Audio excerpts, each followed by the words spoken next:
तुमच्या वाहनाच्या चालकाने एक अपघात केला होता, त्यानंतरची सगळी परिस्थिती तुम्हाला माहिती आहे. आज माध्यमांसमोर तुम्ही काय भूमिका मांडण्यासाठी या ठिकाणी आला, तुमची भूमिका मांडा. मी फक्त एवढंच म्हणते की बऱ्याच गोष्टींना मला ट्रोल केलं जातं पहिलेपासनं, तर आतापर्यंत ट्रोल हे माझ्यासाठी काही नवीन नाहीये. पण हे अपघाताचं हे सगळं ज्या गोष्टी अपघाताच्या बाबतीत तुम्ही जो म्हणजे हे सगळे जो प्रचार करतायत की मी त्या गाडीत होते किंवा मी कुठं होते किंवा काय जे जे माझ्या बाबतीत वाईट बोललं चाललंय, तर पहिलं मी म्हणेल की हे थांबवा. मी अपघाताच्या वेळेस तिथं मी उपस्थित नव्हते, म्हणून तुम्ही म्हणजे ह्या गोष्टींना मला ट्रोल करणं थांबवा यासाठी मी आज समोर आले, नाहीतर मला समोर यायचं नव्हतं. ट्रोल ही गोष्ट माझ्यासाठी नवीन नाहीये.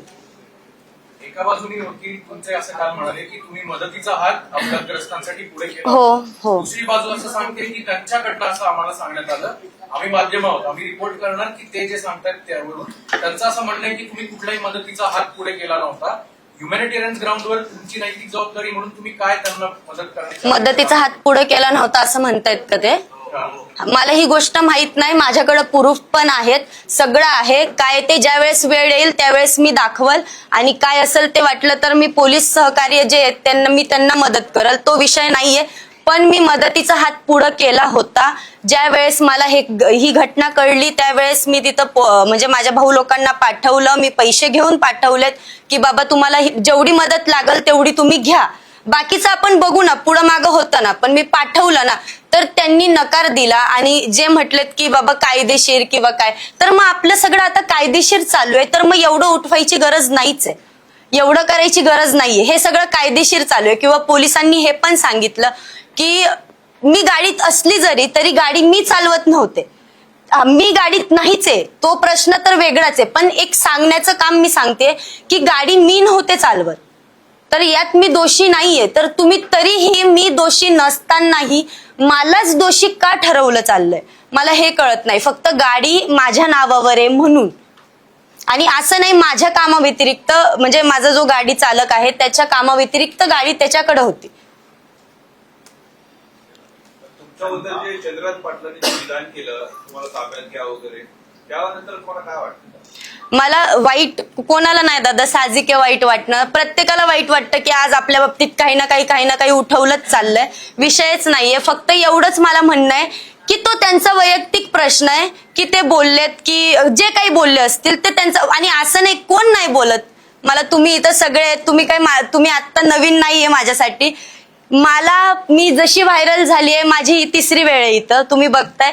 मी आतापर्यंत ट्रोलच होत आली आहे. मला कोण चांगलं म्हणतं का? नाही म्हणत, मला सगळे वाईटच म्हणतात. मी चांगलं नाचली तरी मला वाईट म्हणतात, आणि मी वाईट नाचली तर ते विचारायलाच नको. मग हा विषय, म्हणून मी लक्ष देत नाही या गोष्टींकडे.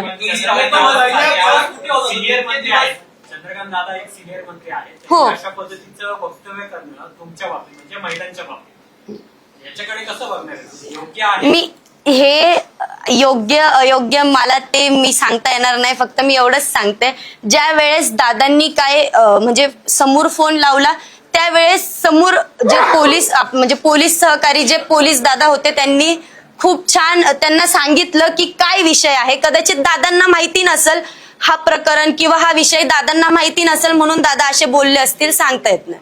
तुम्ही तारखेला अपघात झाला, कायद्याच्या प्रक्रिया ज्या असतील त्या तुमच्या बाजूने तुम्ही केल्या असतील, पण आज 8 तारीख आहे. तुम्ही एवढे दिवस माध्यमांसमोर न येणं किंवा त्यांच्या कुटुंबियांची भेट न घेणं, याच्यामुळे एक वेगळी भूमिका तुमच्याबद्दल जाणवली गेली असं तुम्हाला वाटत नाही का? 8 दिवस लावले, तुम्ही तुमच्या कामात व्यस्त असाल, तुमचे शो असतील, पण एक बाजू अशी सुद्धा आहे की तुमच्या मॅनेजमेंटची जेव्हा अनेक मीडियांनी फोन केला त्या तुमच्या मॅनेजमेंटकडनं सुद्धा समाधानकारक उत्तर येत नव्हतं. का नाही येत होतं याचं पण कारण आहे दादा. आज एवढे दिवस झालं कितीही मला काम असू दे, मी काहीतरी वेळ काढून तरी गेले असते. मीही त्या गोष्टीतून बाहेर आली आहे, मीही गरिबीतून बऱ्याच गोष्टीतून मी आज बाहेर आली आहे. संकट सगळे आलीत, मीही समोर गेली आहे. मला काय वाईट वाटलं की आपण मदतीचा हात पुढे केला, सगळं झालं, मी भाऊ लोकांना लगेच पाठवलं, पण समोरून मला असे उत्तर आलेत ना की नाही किंवा काय जे आले असतील ते, तर त्यावरनं मी एक विचार केला, मी जाऊनही तिथं उपयोग नव्हता, त्यांना भेटणं उपयोग नव्हतं, कारण की समोरून काय येणार हे मला चांगलं माहिती आहे, म्हणून मी ती गोष्ट टाळली. पण ज्या वेळेस त्यांनी माझ्यावर जे काही उठवलं, ह्या सगळ्या गोष्टींनी मला म्हणजे माझ्यावर जो आरोप लावला त्यावरनं मी आज समोर आले. कारण ह्या गोष्टी मलाही सहन होत होत्या. माझे आज कार्यक्रम चालू आहेत किंवा माझं शूट चालू आहे, माझं हे चालू आहे, काही असू दे, त्यातून मी खूप डिस्टर्ब होत होती. खरं तर मी मुंबईला शूटला होते, म्हणजे अशा बऱ्याच गोष्टी आहेत की फोन येतात ना साहजिक आहे की का ग तुझं आज असं तसं. मी एवढी डिस्टर्ब झालते की मला आता शूटही नको, हे काय चाललंय असं होतं. मला खूप त्रास झालाय म्हणून मी आज समोर आले. काल पण माध्यमांसमोर त्रास झाला मान्य आहे. 30 तारखेला नोटीस आली अपघात घडल्यानंतर पोलिसांनी दुसऱ्या दिवशी तुम्हाला चौकशीला बोलवलं. तुम्ही पोलिसांना रिस्पॉन्स का झाला नाही? कुठला रिस्पॉन्स नाही धरला? हो. हो पोलीस मी मुंबईला होते, माझे काम चालू आहेत, मी नाही. पण इथून मी पोलिसांना माझं म्हणणं आहे की मी पूर्णपणे सहकारी आहे. जो पोलीस म्हणजे पोलिसांनी मला गाडीचे जे डॉक्युमेंट आहे ते मागितले, सगळं मागितलं, जे काही मागितलं मी ते सगळं पोलिसांना पोस्ट केलंय. आणि इथून पुढे पोलिसांना जी माझी मदत लागल मी त्याला पूर्णपणे सहकार्य करणार. मी नाही करणार असं नाहीये, कारण की मी चूक केली नाही तर ह्या गोष्टीला मी माघार घेणार नाही. कसं सहकार्य केलं तुम्ही पोलिसांना? जाऊन भेटलात पोलिसांना, पोलीस स्टेशनला गेलात की फोनवरून सहकार्य केलं? नाही मी भेटली नाहीये. हे बघा, त्यांनी मला एक सांगितलं, ज्या वेळेस गरज लागली त्यावेळेस ते मला बोलवून घेतील. ज्या वेळेस म्हणजे चौकशीचं जे कारण आहे, कारण की त्यांनी कॅमेरे चेक केले, त्यांनी सगळं चेक केलं. ते फोनवर काय असतं ते लोकेशन वगैरे कळतं, ते काय ते त्यांनी ते पण चेक केलं. त्यांनी सगळ्या गोष्टी चेक केल्या. त्यातून त्यांना एकदम क्लिअर आणि कट कळलं की मी तिथं नव्हते. बरं, मी तिथं असली जरी तरी मी गुन्हेगार नाहीच आहे, तर तुम्ही मला का दोषी ठरवताय? आणि मी तिथं असते तर मी ह्या गोष्टी घडू दिल्या नसत्या दादांनो. तिथं ते आजोबा पडलेत किंवा काय, ह्या गोष्टी माझ्याकडनं मी ते अनदेखत केलं नसतं. आज मी एवढं मदत करते, मी आज एवढं इकडं तिकडं फिरते, ह्या गोष्टीचा मलाही अनुभव आहे. मी तसं तिथं सोडून गेले नसते. त्यावेळेस मी नव्हते. मी क्लिअर कट सांगतेय, माझ्यावर खूप छान छान आरोप लावले चाललेत. तुमच्या शोला विरोध केला जातोय, तुमच्या शोला विरोध केला जातोय, यापुढे तुमचे शो होऊ देणार नाही असे काही संघटनांनी सांगितलंय. हे नवीन नाहीये. तुम्ही बघताय बरेच वर्ष झालं मला म्हणतात की कार्यक्रम बंद पाडणार. हे नवीन नाहीये. आताही परत हे उठवलं गेलं, कार्यक्रम बंद पाडणार. ज्या आयोजकांना कार्यक्रम ठेवायचा असतो ते ठेवतात आणि ते सपोर्ट करतात. या गोष्टीशी मला काही बोलायचं नाही. आणि फक्त एक मी म्हणते की आज माझं पोट, माझे जे कलाकार आहेत त्यांचं पोट सगळं माझ्यावर चालतं. आज आमचंही बरंच हे झालंय, आपलं जे पूरग्रस्तांचं बऱ्याच गोष्टी, आमचे कार्यक्रम होते पण आमचे कार्यक्रमही कॅन्सल झालेत बरेच. आमचंही नुकसान होतं कार्यक्रम नसताना. म्हणून तुम्ही हा एक विचार केला पाहिजे की कार्यक्रम बंद केल्यावर किती कलाकार घरी बसतील किंवा पोट त्यांचंही बंद पडेल. हे मला घटनाक्रम सांगू शकाल का? घटनाक्रम सांगाल का? नेमकं तुमची गाडी बाहेर चालला होता, गाडी कुठून येत होती, त्या गाडीमधले काही लोक पेट्रोल पंपावरती उतरताना पाहायला मिळाले? मला ह्या गोष्टीची काही माहिती नव्हती. मला ही गोष्ट काही माहित नाही की तो कुठं गेला, काय गेला, त्याच्याकडे गाडी होती, तो कुठं फिरला, काही माहित नाही मला. फक्त घेऊन गेलो तुम्हाला माहित नाही? नाही, मला फक्त दुपारी फोन आला की तो देवाला चालला, एवढं त्यांनी मला सांगितलं की मी देवाला जाऊ का? मी म्हटलं होत जा. मग तो देवाला गेला, पण त्यानंतर तो कुठं गेला, काय गेला, मला काही माहिती नाही. गाडी कदाचित नवलेवरनच निघाली असणार.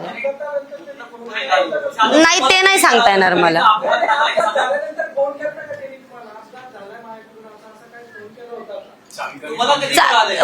मला त्यांनी फोन केला होता, पण त्यावेळेस मी झोपलेली. हे सगळं पहाटे झालंय, मी झोपली होती, मला ह्या गोष्टीची काही कल्पना नाही. आणि आमचं झोपणं म्हणजे आम्ही 1-2 वाजता उठतो सगळे. आमचं झोपणं पहाटे असतं आणि दुपारी उठणं असतं. मला कळलं त्यावेळेस मी माझ्या घरातल्यांना, भाऊंना, लोकांना पाठवलं. कुठल्या देवाला चालला होता, काही कल्पना? हा, सांगितलं.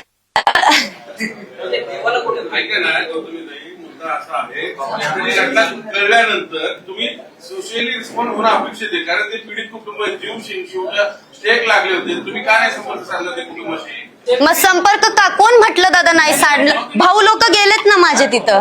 पण पहिल्या दिवशी फक्त मदतीचा हात तुम्ही बद्दल पुरवलं, त्याच्यानंतर त्यांनी जे काही सांगितलं, जर तुमच्या काय असं झालं की तुम्ही रिस्पॉन्स करणं बंद केलं? जर तुमच्या नावाची बदनामी, जर तुमच्या नावाची तुम्ही म्हणताय ना सगळ्या गोष्टी बरोबर आहेत, जर मदतीचा हात मी पुढे केला, चला नाकारली, कायदेशीर म्हटले तर मी कायदेशीर चालते, विषय संपला. राहिलं हे की त्यांना मी भेटायला वगैरे जाणं, ठीक आहे, बरोबर आहे तुमचं, पण माझ्या नावाने जर बदनामी करतायत ते लोक तर मी का जाऊ? माझ्या सुरू केली त्यावेळेस तुम्ही रिस्पॉन्ड नाही झाला त्यावेळेस. कोण म्हटलं दादा? लगेच तर न्यूजला सगळं लगेच तर हे झालं दुसऱ्या दिवशी का काय, त्याच दिवशी संध्याकाळी. दुसऱ्या दिवशी न्यूजला आला अपघात झाल्यानंतर, त्या दिवशी नाही आले, त्या दिवशी तुम्ही भेटायला का नाही गेले? अहो दादा त्याच दिवशी आलंय. दुसऱ्या दिवशी आले. मंगळवारी झाला. तुमच्याकडे ड्रायव्हरने गाडी दोन पळून नेण्याचा प्रयत्न केला पोलिसांनी ती- मी ड्रायव्हरची चूक आहे, मी पूर्णपणे सांगते तुम्हाला, ड्रायव्हर चुकीचा आहे. तो ही जी घटना झाली त्यावेळेस त्यांनी असं सोडून जायला नव्हतं पाहिजे. हे मी त्याला पूर्णपणे, मी अजूनही त्याच्या कॉन्टॅक्ट मध्ये नाहीये, मी त्याच्याशी बोलतच नाहीये. मलाही त्या गोष्टीचा आज असं नाही, गाडीचं पण फार नुकसान, ते समोरच्यांचं नुकसान झालंय आणि ह्या सगळ्यामध्ये फक्त मीच पिसली गेली. आज बरेच ऍक्सिडेंट होतात, बऱ्याच ठिकाणी काही होतं, आज किती ठिकाणी काही चालतं, पण ह्या गोष्टी एवढ्या असं नाही ना होत, असं मला वाटतंय. समोरचेच देत आहेत, कोण देणार आहे? कोणताही अपघात झाल्यानंतर मालकावरती थेट गुन्हा दाखल होत नाही, पण चंद्रकांत पाटील म्हणले की गौतम पाटील यांना उचला. त्याच्यानंतर दोन प्रवाह निर्माण झाले, एक तुमच्या बाजूने एक विरोधामध्ये. तर कुठल्या कलाकार मंडळींनी किंवा कुठल्या संघटनेने तुम्हाला पाठिंबा जाहीर केला किंवा काय फोन नाही केला. दरवेळी सारखं पाय वाढवली? हा, तुम्ही म्हणताय की तुमचे काल वकील असं म्हणाले की तुमच्या जीवाला धोका होता म्हणून तुम्ही तिथे गेला नाही. जीवाला धोका होता तर तुम्ही या संदर्भात पोलिसांना कुठं गेले नाही? धोका होता म्हणजे पीडितांना भेटायला गेले नाही असं तुमचे काल वकील म्हणाले की तुमच्या जीवाला धोका होता म्हणून तुम्ही तिथे गेला नाही. पण तुम्हाला जर धोका याबाबत तुम्ही सिंहगड रोड पोलीस किंवा पुणे पोलिसांना याबाबत काही पत्र देऊन नाही गेली. मला जसं मला न्यूज वगैरे यायला लागली, खरं तर मी शूटच्या कामात होते, मी मुंबईला होते, खरं सांगते मी इथं नव्हते, माझं काम चालू होतं, पण मला हे जसे न्यूज वगैरे येत होते तशी मी ह्या गोष्टी टाळत होते. तिसऱ्या दिवशी आले अपघातानंतर, त्याच्या आधी 2 दिवस का नाही भेटले? आता तिसऱ्या दिवशी न्यूज आली का दादा? तुमचं आणि चालकाचं बोलणं नंतर कधी झालं सविस्तर, आणि त्यांनी काय सांगितलं की कशामुळे त्याचं गाडी वेगात होती? चालकाचं आणि माझं बोलणं नाही झालं. मी चालकाशी बोलले नाहीये, नाही बोलले चालकाशी नाही बोलले. काय ते मी सगळे ते भाऊ लोक वगैरे आणि काय ते पोलीस त्याच्यावर गुन्हा दाखल झालाय, तो तिकडचं म्हणजे ते माझा संबंधच नाही, मी बोललेच नाही आणि मला नाही वाटत मी पुढं त्याला हे करल. माहिती घेतली का तुम्ही? मला पोलिसांनी माहिती विचारली असेल ना की तुम्ही ड्रायव्हर सोबत बोललाच नाही, पण तुम्ही पोलिसांना सहकार्य कसं केलं? ड्रायव्हरशी पोलिस बोलतायत की तुम्हाला विचारलं असेल ना की गाडी तुमच्या नावावरती आहे, हो. तुम्हाला माहित होती का कुठे घेऊन चालू? हो, मग मी जी काही माहिती आहे ती दिली ना पोलिसांना. ड्रायव्हरशी न बोलताच दिली माहिती. ड्रायव्हर त्यांच्या कॉन्टॅक्ट मध्ये, माझ्यासोबत जे घडलं मी ते बोलले पोलिसांना. ड्रायव्हर सोबत झालं तो ड्रायव्हर बोलला त्यांच्यासोबत, तो त्याचा प्रश्न त्यांनी मांडला, माझ्या प्रश्नांची उत्तर मी दिले. नाही बोलत, मला पण वाईट वाटतं, साहजिक आहे. आज त्याच्या हातात गाडी दिली, ती जबाबदारी त्याची होती, गाडी व्यवस्थित चालवायचं, काही गोष्टी त्याच्या हातात होत्या सगळ्या, त्यांनी असं नव्हतं करायला पाहिजे. मला पण वाईट वाटलं. रोज तुमच्यासाठी गाडी चालवायचं, तो आज अडचणीत आल्यावर तुम्ही त्याच्याबद्दल असं बोलतो, तुम्हाला बरोबर? हो, मला नाही बरं वाटत. का नाही बरं वाटत की आज एवढे सगळे तिथं पीडित म्हणजे ते जे आजोबा होते ते पडलेत किंवा काय, तर तो असा निघून गेला म्हणून मला त्या गोष्टी नाही बरोबर वाटत. गौतमी पाटील कोटारडे आहे असं जे पीडित पुढचं कुटुंब आहे ते तुमच्यावर थेट आरोप करत आहे, तुम्ही मदतीचा हातच पुढे केला नव्हता असं मी सातत्याने सांगताय की माध्यमांशी. माझ्याकडं दादा आता जाऊ दे, पण मी मदतीचा हात पुढे केला तसा गोष्टी नाही आहेत. माझ्याकडनं जे होतं मी ते करण्याचा प्रयत्न करते, पण समोरून मला खूप छान उत्तर आल्यामुळं मी काही लक्ष देत नाहीये. आणि जे काही आहे, मला काय म्हणायचंय, मला कोणी काहीही बोलू द्या, चला कोणी काही बोलू द्या, जे काही आहे ते सगळं कायदेशीर चाललंय आणि कायदेशीर होणार, बस इथंच विषय संपतो. तुमच्या प्रसिद्धीमुळेच तुम्ही अडचणीत आहात असं वाटतं? हो, वाटतं.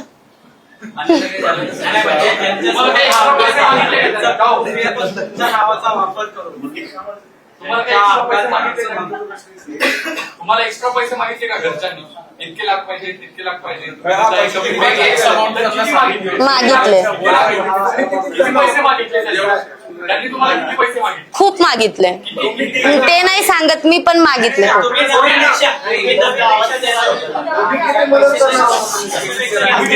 मला त्यांच्या, एक मिनिट, मी डायरेक्ट त्यांच्या कॉन्टॅक्ट मध्ये नाहीये त्या लोकांच्या. जे काही आहे ते मला खबरी इकडनं एक खबर येते. त्यांचा आकडा काही व्यवस्थित नाहीये. एकच आकडा नाहीये त्यांचा. मधीच ते 19 लाख म्हणणार, मधीच ते 20 लाख म्हणणार, मधीच ते आता 10 लाख म्हणणार, असा त्यांचा आकडा आहे. हे माझ्या भाऊ लोकांपर्यंत निरोप येत आहे आणि ते मला माझ्यापर्यंत पोहोचते. पैसे तुम्हाला हे कोणी मागितले? 20 लाख? ते समोरच्या लोकांनी. ते त्यांचं कोण, ते दाजी कोण मागते? त्यांच्यातले कोण पैसे मागतात? तुमचा कोण भाऊ आहे ज्याला हे पैसे मागितले जातात? परत मग माझा मानलेला भाऊ आहे, विषय तो नाहीये. पण आम्हाला त्या मानलेल्या भावाची मुलाखत करावी लागेल. हो, घ्या ना, काही विषय नाही. आले का? नाही, इथं नाहीये. मी पाठवून देईल तुमच्याकडे. न्यायालयामध्ये काय पुरावे मांडणार आहे का याच्या संदर्भात? जी काय मागणी झाली? हो, जे काही कायदेशीर असेल ते कायदेशीर चालणार, काही विषय नाहीये. जे पोलिस म्हणतील ते मी नेहमी सहकार्य करायला तयार आहे. ड्रायव्हर मुळे अडचणी झाल्या, आता इथून पुढे तुम्ही स्वतः गाडी चालवणार? आता तेवढंच राहिलंय. मी गाडी शिकते आता. चला, तुम्हाला काही विचारायचं असेल तर आहे इथं वकील दादा आहेत, त्यांच्याशी काय बोलायचंय तर बोलून घ्या. थँक्यू.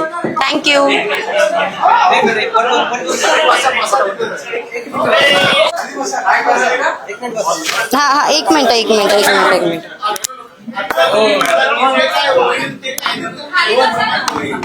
खाली बसून बरं, खाली बसून. जे न्यायालय मार्फत किंवा जे कायदे मार्फत होईल ते मी करणार ना. थेट मागितलं तर देणार नाही तुम्ही? नाही होऊ शकत. जे काही कायदेशीर त्यांचंच म्हणणं आहे. जे काही कायदेशीर चालणार, त्यांनी गुन्हा दाखल केलाय, ज्या काही गोष्टी आहेत त्या सगळ्या आता कायदेशीर होऊ देत ना. म्हणजे आता तुम्ही थेट आरोप करताय ते कुटुंबाने तुम्हाला पैसे मागितले, खंडणी मागितली, असं तुमचा आरोप आहे? आरोप नाहीये हा. तू म्हणे ना 19 लाख मागितले, 15 लाख मागितले. हो. मग आरोप नाही म्हणता येणार दादा. मागितले मी तुम्हाला सांगितलं. काय पोलिसांना काय सांगितलं की ते पैशांची मागणी केली जाते? आता पोलिसांना नाही सांगितलं. ही सगळी उडती खबर आहे म्हणून मी पण गप्प बसले. आज तुम्हाला सांगितलं, ठीक आहे, काही विषय नाहीये. पण आता कायदेशीर चालणार, जे काही असेल ते सगळं कायदेशीर होणार.